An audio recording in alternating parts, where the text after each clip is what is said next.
इस समय मालदीव को बाइकआउट करने की चर्चा चल रही है सोशल मीडिया पे। बहुत सारे लोग कह रहे हैं कि मालदीव नहीं जाएंगे, अब भविष्य में नहीं जाएंगे। बहुत सारे लोगों ने तो मालदीव जाने का टिकट भी कैंसिल करा दिया है। एक अनुमान के अनुसार 10 लाख भारतीयों ने मालदीव जाने का अपना जो टिकट था उसको कैंसिल कर दिया, अपनी होटल की बुकिंग कैंसिल कर दिया। लेकिन मैं अभी देख रहा था बहुत सारे ऐसे लोग जो मालदीव जा चुके हैं, आज भी उनकी फोटो फेसबुक पे है, ट्विटर पे है, उनके इंस्टा पे है। तो मैं इसलिए रिक्वेस्ट कर रहा हूं, अगर आप बाइकआउट मालदीव कर रहे हैं तो अपनी पुरानी फोटो अपने ट्विटर से, फेसबुक से, इंस्टाग्राम से हटा दीजिए। दूसरी बात ये जो मालदीव है इसका इतिहास तो समझिए। हमारे देश में राजा राज चोल हुए थे, दक्षिण भारत के राजा थे, बहुत ही प्रतापी राजा थे। 29 साल तक उन्होंने राज किया था। राजा राज चोल ने 29 साल राज किया। 9 लाख की क्षमता वाली उनके पास सेना थी। उनके जो सैनिकों की संख्या थी 9 लाख थी। उनके पास जहाजी बेड़े थे और जब वो चलते थे समुद्र में तो आगे कितनी दूर पे जमीन मिलेगी, कितनी दूर के बाद फिर धरती मिलेगी, उसको टेस्ट करने के लिए उनके पास बहुत बढ़िया एक साधन था। उन्होंने ऐसे पक्षी पाले थे कि वो अपने जहाज पर से उड़ा देते थे और जब वो पक्षी लौट के आ जाते थे उससे स्पष्ट हो जाता था कि आगे बहुत दूर तक धरती नहीं है।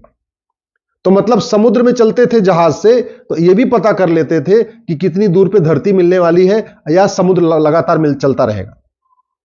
और उन्होंने चार जगह अपना राज स्थापित किया था। जो भारत में उनका राज था वो तो था ही। वर्तमान जो मालदीव है ना, ये भी उन्हीं का राज था। जो इंडोनेशिया है ये भी उन्हीं का राज था, राजा राज चोल का राज था। मलेशिया ये भी हिंदू राष्ट्र था। तो राजा राज चोल ने जो अपना हिंदू राष्ट्र स्थापित किया था, मलेशिया भी था उसमें, इंडोनेशिया भी था, मालदीव था।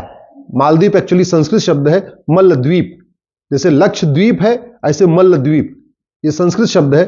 और चूंकि पहले हमारे देश में ज्यादातर स्थानों के नाम संस्कृत में होते थे, दक्षिण भारत में आज भी आपको मिलेंगे रामेश्वरम, मछलीपट्टनम, इस तरीके से रामनाथपुरम, लास्ट में म लगता है या तो द्वीप लगता है। लेकिन आप जरा सोचिए कि जिस मालदीव के ऊपर हिंदू राजा राज चोल का राज था, जहां 100% पॉपुलेशन हिंदू थी, आज की डेट में वहां पे गैर मुस्लिम नागरिकता भी नहीं ले सकता। मालदीव में अगर आपको सिटीजनशिप चाहिए तो सबसे पहले आपको इस्लाम कबूल करना पड़ेगा। और जहां पे राजा राज चोल थे उनकी स्थिति क्या है? लक्षद्वीप में राजा राज चोल थे। लक्षद्वीप एक हिंदू राज्य था, आज की डेट में वहां 97% मुस्लिम है। मालदीव हिंदू राज्य था, आज की डेट में वहां 100% मुस्लिम। मलेशिया हिंदू राज्य था, आज की डेट में 70% मुस्लिम। इंडोनेशिया हिंदू राष्ट्र था, आज की डेट में वहां 90% मुस्लिम। ये तो हो गए मुस्लिम। और जो हिंदू राष्ट्र था वहां हिंदुओं की संख्या, लक्षद्वीप हिंदू राज्य, आज की डेट में वहां हिंदू केवल 2%। मालदीव हिंदू राज्य, हिंदू 0, एक भी नहीं, क्योंकि नागरिकता ही नहीं मिलेगी ना। मलेशिया हिंदू राज्य, हिंदू 1%। इंडोनेशिया हिंदू राज्य, हिंदू केवल 2%। आप खुद सोच सकते हैं कि इतने जल्दी पूरी की पूरी डेमोग्राफी बदल चुकी है। ये मैंने मलेशिया, इंडोनेशिया, मालदीव, लक्षद्वीप का इतिहास इसलिए बताया कि एक समय में ये हिंदू राज्य थे और ये चारों के चारों राजा राज चोल, जो चोल डायनेस्टी है, जो चोल साम्राज्य था, उसके अंतर्गत आते थे। राजा राज चोल बहुत ही प्रतापी थे। बहुत उन्होंने कुएं बनवाए, स्कूल बनवाए, कॉलेज बनवाए, बहुत धर्मशालाएं बनवाई। लेकिन कुछ तो उनसे भूल हो गई, जो बाद में हिंदू राज्य पूरी तरीके से डेमोग्राफी बदल गई और कन्वर्ट हो गए। आज हम अफगानिस्तान से गायब हो गए, पाकिस्तान से गायब हो गए, बांग्लादेश से गायब हो गए, इंडोनेशिया से गायब हो गए, मलेशिया से गायब हो गए, मालदीव से गायब हो गए। जो दुनिया में बाकी गायब हुए भारत में 9 राज्यों से खत्म हो चुके हैं। डिस्ट्रिक्ट वाइज 200 जिलों से खत्म हो चुके हैं। याद रखिए, भारत में कुल 750 जिले हैं, उसमें से 200 जिलों की डेमोग्राफी बदल चुकी है। तहसील के हिसाब से हम 900 तहसीलों से गायब हो चुके हैं। टोटल 900 तहसीलों की डेमोग्राफी बदल चुकी है। तो 9 राज्यों की डेमोग्राफी बदल चुकी है, 200 जिलों की डेमोग्राफी बदल चुकी है, 900 तहसीलों की डेमोग्राफी बदल चुकी है। हमारी 300 तहसीलें तो बॉर्डर पे हैं, याद रखिएगा। टोटल 900 तहसीलों की डेमोग्राफी बदली है, जिसमें से लगभग 300 तहसीलें बॉर्डर पे आती हैं, उनकी पूरी पूरी डेमोग्राफी बदल चुकी है। यानी जो भारत का जो बॉर्डर है उसकी डेमोग्राफी पूरी बदल चुकी है। ये सोचना पड़ेगा इसका तरीका क्या है। क्या गांधीवाद की बात करने से, अंबेडकरवाद की बात करने से, समाजवाद की बात करने से भारत की डेमोग्राफी बच पाएगी क्या? क्या तू मैं करने से, नूरा कुश्ती करने से, बतौलेबाजी करने से, टीवी पे डिबेट करने से भारत की डेमोग्राफी बच पाएगी क्या? जानते हैं भारत की डेमोग्राफी को जो सबसे बड़ा खतरा है वो जनसंख्या विस्फोट से है। 86,000 बच्चे रोज पैदा हो रहे हैं। 2023 में 3.25 करोड़ बच्चे पैदा हुए हैं। इसमें से 1 करोड़ से ज्यादा बच्चे अवांछित हैं। अवांछित का मतलब या तो वो तीसरी संतान है, या चौथी संतान है, या 5वीं औलाद है, या 6वीं औलाद है, या 8वीं औलाद है, या 12वीं औलाद है, या 16वीं औलाद है। जरूरत क्या है? वास्तव में अगर हम भारत की डेमोग्राफी बचाना चाहते हैं, भारत की डेमोग्राफी जो इतनी बदल गई वो तो बदल गई, लेकिन कम से कम आगे ना बदले उसको रोकना चाहते हैं तो तत्काल जनसंख्या नियंत्रण कानून बनाना पड़ेगा। 3.25 करोड़ में से 1/3 यानी 1 करोड़ से ज्यादा बच्चे अवांछित हैं। अब उनकी भोजन की व्यवस्था, उनके कपड़े की व्यवस्था, उनके मकान की व्यवस्था, उनके लिए हॉस्पिटल की व्यवस्था, ये सारा बर्डन किसके ऊपर आएगा? टैक्स पेयर के ऊपर आएगा। जो इनकम टैक्स देते हैं, टीडीएस देते हैं, वैट देते हैं, जीएसटी देते हैं, सारा का सारा खर्चा उन्हीं के पास आए, उन्हीं के ऊपर आने वाला है, सारा बर्डन उन्हीं के ऊपर आने वाला है। दूसरा जो डेमोग्राफी हमारी बदल रही है वो है घुसपैठ के कारण। 2017 में मैंने पीएल फाइल किया था, उस समय 5 करोड़ घुसपैठिए थे।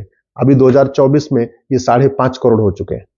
ऑस्ट्रेलिया की जनसंख्या 2 करोड़ है और हमारे देश में 5.5 करोड़ घुसपैठिए रहते हैं, यानी लगभग ऑस्ट्रेलिया के 3 गुना भारत में घुसपैठिए रहते हैं।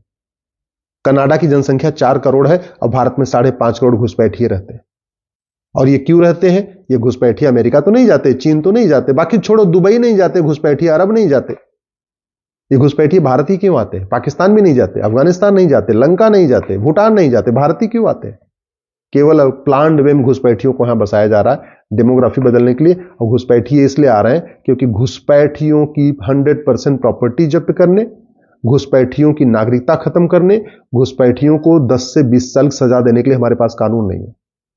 जनसंख्या विस्फोट इसलिए हो रहा है क्योंकि जनसंख्या के नियंत्रण के लिए हमारे पास कठोर कानून नहीं है। एक कानून बन जाए कि जो 2 से ज्यादा बच्चा पैदा करेगा उसकी सिटीजनशिप भी खत्म होगी, 100% प्रॉपर्टी भी जब्त होगी, उसकी नागरिकता खत्म हो जाएगी, और हम चौथा 5वां बच्चा पैदा करेगा तो हम 10 साल के लिए जेल में डाल देंगे। मैं गारंटी के साथ कहता हूं जनसंख्या नियंत्रण हो जाएगा। तीसरा, जनसंख्या नियंत्रण कानून बनाना पड़ेगा, घुसपैठ नियंत्रण कानून बनाना पड़ेगा। और तीसरा जो डेमोग्राफी बदल रही है वो धर्मांतरण के कारण। पूरा नॉर्थ ईस्ट बदल चुका है, पंजाब बहुत तेजी के साथ बदल रहा है, उत्तर प्रदेश, बिहार, मध्य प्रदेश के आदिवासी एरिया में पूरा कन्वर्ट हो चुका है।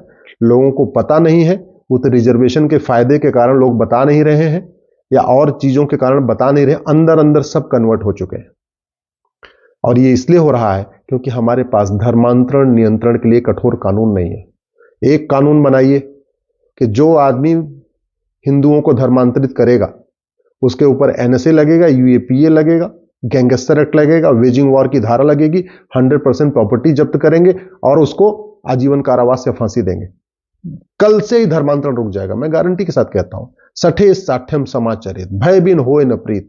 कानून जितना कठोर होगा, दंड की व्यवस्था जितनी कठोर होगी, उतना तेजी के साथ धर्मांतरण रुकेगा, घुसपैठ रुकेगी, जनसंख्या विस्फोट रुकेगा। नहीं तो आज बाइकआउट मालदीव कर रहे हैं, कल को बाइकआउट कश्मीर करना पड़ेगा, परसों बाइकआउट केरल करना पड़ेगा, नरसों बाइकआउट गोवा करना पड़ेगा। भारत के 9 राज्यों में तो खत्म हो ही चुके हैं ना, 200 जिलों में तो खत्म हो ही चुके हैं, 900 तहसीलों में तो खत्म हो ही चुके हैं। कब तक बाइकआउट कर रहेंगे? इसलिए मैं आपसे हाथ जोड़ के निवेदन कर रहा हूं, दल गुलामी छोड़िए, पार्टियों की गुलामी छोड़िए। ये आज के नेता 25 साल के बाद आपके बच्चों को बचाने नहीं आएंगे, लेकिन आज का कठोर कानून 25 साल नहीं, अगले 200 साल तक आपके परिवार को बचाएगा, आपकी संस्कृति को बचाएगा, आपके धर्म को बचाएगा। इसलिए जनसंख्या नियंत्रण कानून, धर्मांतरण नियंत्रण कानून, घुसपैठ नियंत्रण कानून की मांग करिए, समान शिक्षा और समान नागरिक संहिता लागू करने की मांग करिए।